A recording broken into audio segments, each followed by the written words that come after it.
اعوذ باللہ من الشیطان الرجیم بسم اللہ الرحمن الرحیم سورۃ الطور بسم اللہ الرحمن الرحیم والطور وکتاب مسطور فی رق منشور والبیت المعمور والسقف المرفوع والبحر المسجور ان عذاب ربک لواقع۔ یہ جو 5 آیات ہیں جو قسموں پر مشتمل ہیں، اور یہ قرآن مجید کے مختلف مشکل مضامین میں سے قسموں کا مفہوم معین کرنا۔ طور، قسم ہے طور کی۔ طور عام پہاڑ کو بھی کہا جاتا ہے، اور خاص طور پر وہ پہاڑ جس پر کہ حضرت موسیٰ علیہ السلام ہم کلام ہوئے اللہ تعالیٰ سے۔ وہ کتاب مسطور، اور وہ کتاب جو لکھی ہوئی ہے۔ میرا گمان یہ کہ یہاں مراد تورات ہی ہے، اس لیے کہ وہ لکھی ہوئی اللہ کی طرف سے آئی ہے۔ قرآن مجید جو ہے قلب محمد پر نازل ہوا ہے، وہ کہیں اس طریقے سے کسی کتاب میں چھپی ہوئی لکھی ہوئی آپ نازل نہیں ہوئی، لیکن وہ تورات جو دی گئی تھی وہ تو ان تختیوں پر، پتھر کی تختیاں تھیں جن پر لکھی ہوئی حضرت موسیٰ کو دی گئی۔ کتاب مسطور فی رق منشور، کشادہ ورق میں۔ معلوم ہوتا ہے کہ وہ تختیاں خوب کشادہ تھیں۔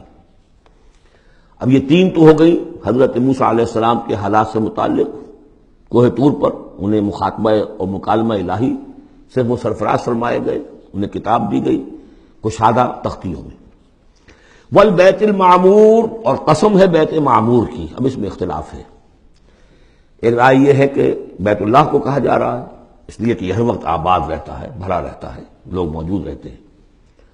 ایک رائے یہ ہے کہ بیت المعمور جو ہے وہ 7ویں آسمان پر ہے، بالکل اسی کعبے کے محاذات میں، اسی کے سمت میں 7ویں آسمان پر بیت المعمور ہے۔ لیکن میری رائے یہی ہے، بعض لوگوں کی مفسرین کی بھی رائے ہے، مجھے ان کی رائے سے اتفاق ہے کہ اس سے مراد دنیا ہے۔ یہ بیت المعمور ہے انسانوں سے آباد، اور قسم ہے آباد گھر کی، اس لیے کہ اگلی قسم جو ہے اس سے مناسبت رکھتی ہے والسقف المرفوع، اور یہ آسمان جو ایک اونچے چھت کے مانند ہے۔ یہ دنیا ایک گھر کے مانند ہے جو آباد ہے، انسان آباد ہے، اور اس گھر کی چھت والسقف المرفوع، آسمان ہے اونچی چھت۔ والبحر المسجور، اور پھر اس میں سمندر ہے کہ جو ابلتا ہوا دریا، جس کو ہم کہتے ہیں ٹھاٹھے مارتا ہوا سمندر، معلوم ہوتا ہے کہ کوئی چیز، کوئی اندر سے کوئی چیز اس کو جوش دلا رہی ہے۔ بہرحال ان قسموں کے بارے میں ایک سے زائد آراء ہو سکتی ہیں۔ اصل شے کیا ہے جس پر یہ قسم کھائی؟ یہ وہی ہے جو سورہ ذاریات کی تھی، ان عذاب ربک لواقع ما لہ من دافع۔ تیرے رب کا عذاب یقیناً واقع ہو کر رہے گا، اور کوئی نہیں ہے کہ جو اسے دفع کر سکے، روک سکے، ٹوک سکے، موڑ سکے، دور کر سکے۔ جب وہ عذاب آ جائے گا تو جیسے کہ ہم نے سورہ شورى میں پڑھا ہے کہ اس دن سے پہلے ان یاتی یوم لا مرد لہ من اللہ، پھر اس کو لوٹانے والا کوئی نہیں ہوگا۔ ما لہ من دافع یوم تمور السماء مورا، جس روز کے آسمان کپ کپائے گا، لرزے گا۔ وتصیر الجبال سیرا، اور پہاڑ ایسے چلیں گے جیسے چلا جاتا ہے، چل رہے ہوں گے۔ فویل یومئذ للمکذبین، تو خرابی ہے، ہلاکت اور بربادی ہے اس دن جھٹلانے والوں کے لیے۔ الذین هم فی غور یلعبون، کہ جو باتیں بنا رہے، خوش فعلیوں میں، خوش گپیوں میں مصروف ہیں، کھیل رہے ہیں خوش گپیاں۔ یوم یدعون الی نار جہنم دعا، ان دونوں صورتوں میں آپ دیکھ لیجئے کہ ایک تو نسبت زوجیت، دونوں کی مقسم علیہ ایک ہی ہے۔ سورہ ذاریات کا مقسم علیہ انما توعدون لصادق وان الدین لواقع، اور سورہ طور کا ان عذاب ربک لواقع ما لہ من دافع۔ ان دونوں میں جو مناسبت ہے، مشابہت ہے، وہ بہت ہی ایک دوسرے کے ساتھ قریب کی ہے۔ اور اس کے بعد پھر جیسے وہاں نقشہ کھینچا گیا ویسے یہاں پر بھی ہے، لیکن وہاں جو ہے ہم انباء الرسل جو ہے ایک رکوع کے اندر کتنے رسولوں کا تذکرہ آ گیا، یہاں وہ انباء الرسل نہیں ملیں گے آپ کو۔ یہاں ساری جو ہے تذکیر میں آلاء اللہ، اللہ کی قدرت، اللہ کی صدائی، اللہ کی صفات کاملہ۔ یوم یدعون الی نار جہنم دعا، جس دن کے ان کو دھکے دے دے کر اور جہنم کی طرف لے جایا جائے گا۔ ھذہ النار التی کنتم بہا تکذبون، یہ ہے وہ آگ جس کا تم جھٹلایا کرتے تھے۔ افسحر ھذا ام انتم لا تبصرون، تو کیا یہ جادو ہے، یا آپ دیکھ نہیں رہے، یہ جو نظر آ رہی ہے حقیقت ہے یا کوئی نظر بندی ہے؟ اس لوحہ، اب داخل ہو جاؤ اس میں۔ فاصبروا او لا تصبروا سواء علیکم، اب تمہارے حق میں برابر ہے، خواہ صبر کرو خواہ نہ کرو، جزا فضا کرو، نالا و شیون سے کام لو، چیخو پکارو چلاؤ، کوئی تمہاری فریاد کو آنے والا نہیں، خاموش ہو کر جھیلو، فاصبروا او لا تصبروا سواء علیکم انما تجزون ما کنتم تعملون، تمہیں وہی کچھ مل رہا ہے بدلے میں جو عمل کر کے تم لائے ہو۔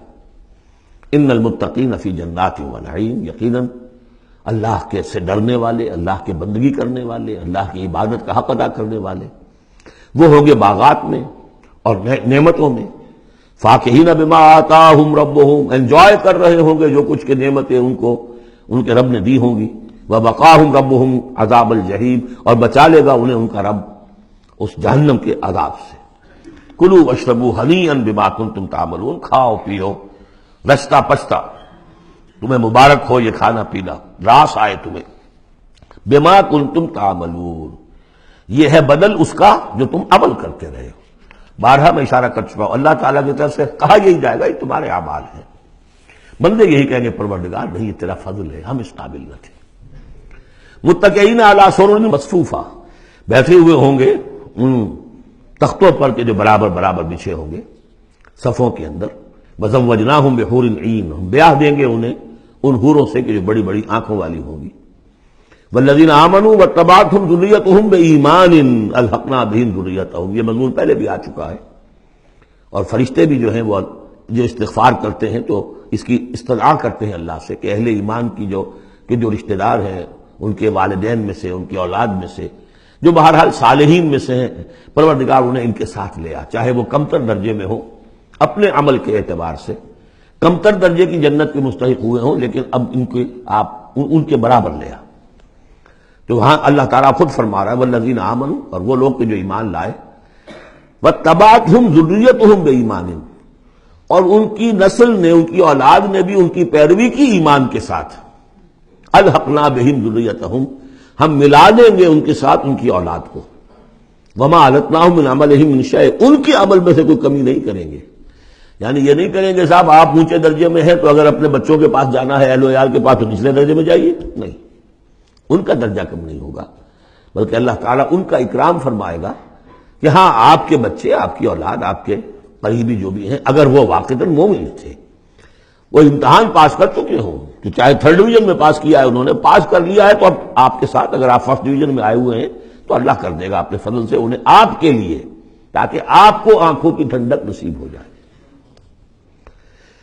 والذین آمنوا واتبعتہم ذریتہم بایمان الحقنا بہم ذریتہم وما علتناہم من عملہم من شیء کل امرئ بما کسب رہین، ہر انسان جو کچھ اس نے کمائی کی ہوئی ہوگی اس کے عوض رہن ہوگا۔ وامددناہم بفاکہۃ ولحم مما یشتہون، اور ہم نے سپلائی لائن ان کی مستقل قائم کی ہوئی ہوگی، پھلوں کی بھی اور گوشت بھی، وہ گوشت جو انہیں پسند ہو، جس چیز کا گوشت چاہے، تیتر کا چاہیے، بٹیر کا چاہیے، جو چاہیے حاضر ہے۔ یتنازعون فیہا کاسا لا لغو فیہا ولا تاثیم، وہاں انہیں وہ جام ملیں گے، وہ پیالے ملیں گے جن میں وہ مشروب ہوگا کہ جس میں کوئی لغو بات نہیں ہے، اس میں نہ کوئی بکواس اس کے نتیجے سے انسان پر آتی جیسے کہ شراب دنیا میں پی جاتی ہے، ولا تعصیم، اور نہ کوئی گناہ میں ڈالنے والی بات، لیکن یہ ایک سرور، ایک کیف ہوگا، وہ کیف انہیں مل جائے گا۔ لیکن وہ جنت والے جو ہیں وہ ایک دوسرے سے ذرا جھگڑیں گے، خوش فعلی کرتے ہوئے ایک دوسرے سے وہ دوستانہ انداز میں وہ جام چھینیں گے۔ یتنازعون فیہا کاسا لا لغو فیہا ولا تعصیم ویطوف علیہم غلمان، اور ان پر گردش میں رہیں گے ایسے چھوکرے، ایسے لڑکے، بوائز جنہیں آج کل آپ کہتے ہیں بوائے، تو وہ بوائز ہوں گے وہاں پر بھی، غلمان لہم کانو، وہ ان کے ہوں گے خادم، اور ایسے اتنے خوبصورت ہوں گے کانہم لؤلؤ مکنون، ایسے ہوں گے کہ جیسے موتی ہوں کہ جنہیں غلافوں میں رکھ لیا گیا ہو۔ واقبل بعضهم على بعض يتساءلون، اور وہ اہل جنت جو ہے ایک دوسرے کی طرف رخ کریں گے اور سوال کریں گے ایک دوسرے سے، بات گفتگو کریں گے، قالوا انا كنا قبل في اهلنا مشفقين، کہ ہم تو اس سے پہلے دنیا میں جب تھے تو اپنے اہل و عیال میں ہم تو ڈرتے ہی رہتے تھے، پتہ نہیں اللہ کو ہماری عبادت قبول ہے یا نہیں ہے، پتہ نہیں ہمارے اندر خلوص ہے یا نہیں ہے، ہماری کوئی غلطی ایسی تو نہیں ہو رہی ہے کہ جو ہماری ساری محنتوں کو اکارت کر رہی ہو۔ تو ہم تو لرزاں و ترسا رہتے تھے. قالوا انا كنا قبل فی اہلنا مشفقین. دنیا میں جب ہم تھے اپنے اہل و عیال میں تو جو ہم سے بن پڑ رہا تھا وہ کر رہے تھے، لیکن یہ کہ ہمیں ڈر رہتا تھا. فمن اللہ علینا، تو اللہ نے تو بڑا احسان کیا ہے ہم پر. ووقانا عذاب السموم، اور ہمیں بچا لیا ہے اس لو کے اور جہنم کے عذاب سے. انا كنا من قبل ندعوہ، یہ ضرور ہے کہ اس سے پہلے جب ہم دنیا میں تھے ہم اللہ سے دعا کیا کرتے تھے، اللہ کو پکارا کرتے تھے، استغفار کیا کرتے تھے، اس سے دعا کرتے تھے. انہ هو البر الرحیم، یقیناً وہ بہت ہی نیک سلوک کرنے والا، بہت ہی رحم فرمانے والا ہے. صدق اللہ العظیم.